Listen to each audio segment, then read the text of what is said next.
All over world hamstring tendon ACL surgery के लिए कोई ज़्यादा अच्छे नहीं माने जाते, क्योंकि 2-3 रीज़न है।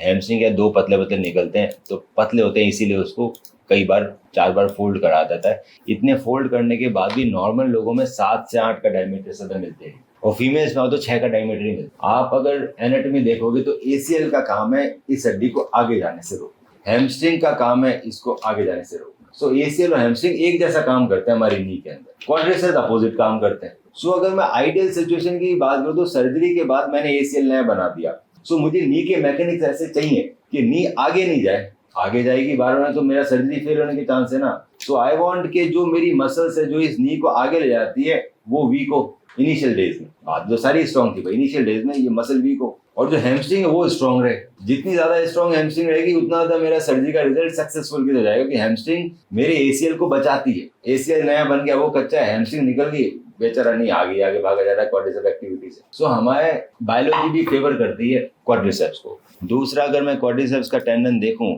बहुत मोटा और एक ही निकलता है हमारे पास है ना। क्वाड्रिसेप्स टेंडन के हार्वेस्टर को बोलते हैं क्वाड प्रो। ये क्वाड प्रो है, छोटे से इंसिजन। अब देखो एक ही मोटा निकल रहा है, 4-5 पतले पतले धागे नहीं निकल रहे कि मेरे को डबल ट्रिपल करना पड़े, और मैं डिसाइड कर सकता हूँ कि कौन से साइज का निकालना है। कई तरह के आते हैं, 8, 9, 10, 11। सो मैं डिसाइड कर सकता हूँ पेशेंट की नी के हिसाब से। जैसे आप दोनों में 10 का अच्छा रहेगा, आपसे भी लंबा 6 फीट के ऊपर चला जाएगा तो बच्चा रहेगा, उसमें 11 का अच्छा रहेगा। दूसरा, इसके फिक्स करने की जो बटन है वो भी बड़े एडवांस है, फाइबर टेक टाइट रूप आता है, काफी एडवांस बटन है। ऑल ओवर वर्ल्ड अब सारे एथलीट का क्वाड्रिसेप्स या तो पटेला टेंडन या क्वाड्रिसेप्स टेंडन, हैमस्ट्रिंग तो नहीं होता है। लोग क्वाड्रिसेप्स क्यों नहीं यूज करते? क्योंकि इतना बड़ा चीरा लगाना पड़ता है। तो ओपन सर्जरी आती है तो आधे लोग मानते नहीं है पेशेंट के, यार मैं तो आर्थ्रोस्कोपी कराने गया था, मेरा बड़ा क्यों कर रहे हो? डॉक्टर को मालूम है कि ये ज्यादा मजबूत टेंडन है, पर इस टेंडन को निकालने के लिए इतना बड़ा इंसिजन का मैं पेशेंट को बताऊंगा तो पेशेंट मुझसे सर्जरी नहीं कराएगा तो वो लॉस करेगा पेशेंट। तो बोलता है बताओ मत यार, हैमस्ट्रिंग का ही बना। बस when we use quadriceps with quad pro, छोटे से इंसिजन से आता है। अभी टेंडन जो निकाला है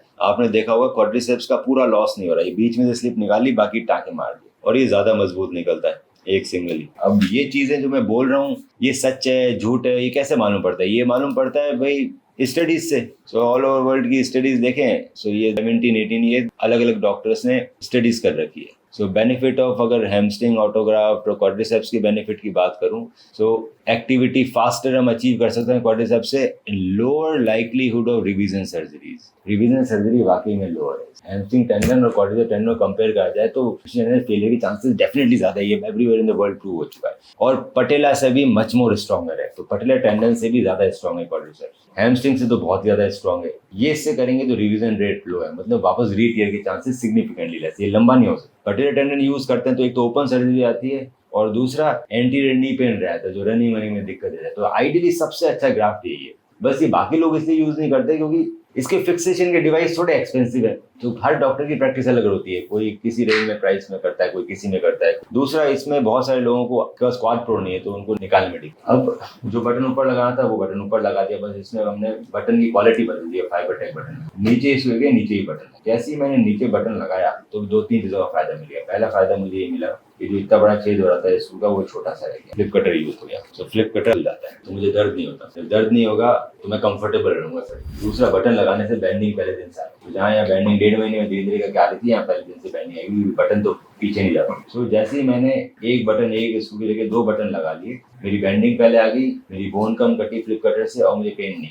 तो प्रॉब्लम तो यही है ना, ये 6 वीक्स लगाएगा चिपकने में। तो जो बाहर जो ब्रेस लग रहा था अब वो ब्रेस अंदर ही लगा। अभी जब अंदर ही ब्रेस बन गया तो मुझे बाहर ब्रेस पहनने की जरूरत नहीं है। बैंडिंग मेरी पैर दिन से आ गई तो मैं पैर दिन से पूरा वजन देके बिना ब्रेस के चल सकता हूँ। अगर मेनिस्कस या कोई और लिगामेंट रिपेयर या रिकंस्ट्रक्ट नहीं हुआ तो आइसोलेटेड एसीएल की बात 15 डेज में नॉर्मल रहता हूँ, घर भर पे काम पे चलाता हूँ, पेन हो नहीं रहा। जो बाहर जो प्रोटेक्शन था वो मैं अंदर दे दिया, सीधी बात है। तो ये प्रोटेक्शन कैसे काम करता है? इंटरनल ब्रेस बहुत जगह यूज होता है। सेकेंडरी जो इंजरी होती है सर्जरी के बाद 6 महीने तक वो आपके लिगामेंट को डैमेज कर सकती है, इंटरनल ब्रेस उसको बचाएगा। सो इंटरनल ब्रेस हमारे वर्ल्ड के अंदर सिग्निफिकेंट रिडक्शन लेकर आया है इन टर्म्स ऑफ री इंजरी। 88% रिडक्शन है अगर आपने अंदर ब्रेस लगा रखा है, क्योंकि आपकी मसल्स ज्यादा मजबूत रहती है। पहले दिन से एक्सरसाइज चालू हो गई तो मसल भी प्रोटेक्ट कर रही है, ब्रेस भी कर रहा है। आदमी गिर तो जाता ही है बेटा, 6 महीने बचता है, मुश्किल है, गिरोगे तो ये बचा ले। अब all over world study rules बन गए हैं बहुत सारे। तो मिलान में इनका पहला कॉन्फ्रेंस हुई थी, तो ऑल ओवर वर्ल्ड के डॉक्टर अब यही करते हैं, क्योंकि री इंजरी के चांसेस वाकई बहुत हाई होते हैं, और कोई नहीं चाहता कि आदमी परेशान रहे 6-6 महीने तक। लाइफ वैसे ही शॉर्ट है जी,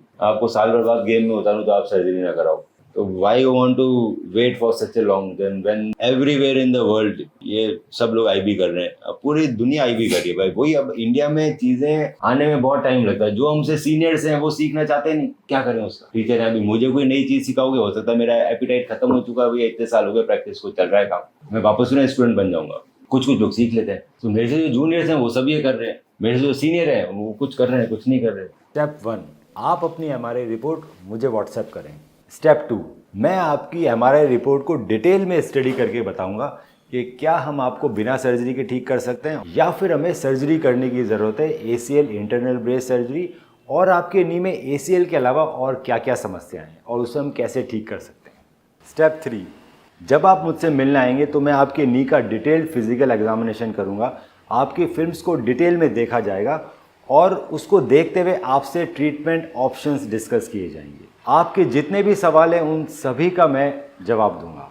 एसीएल इंटरनल ब्रेस सर्जरी की रिकवरी आप देख सकते हैं हमारे फेसबुक के एसीएल विनर ग्रुप में, और देख सकते हैं कैसे एथलीट्स 3 महीने के अंदर रनिंग चालू कर रहे हैं एसीएल इंटरनल ब्रेस सर्जरी के बाद।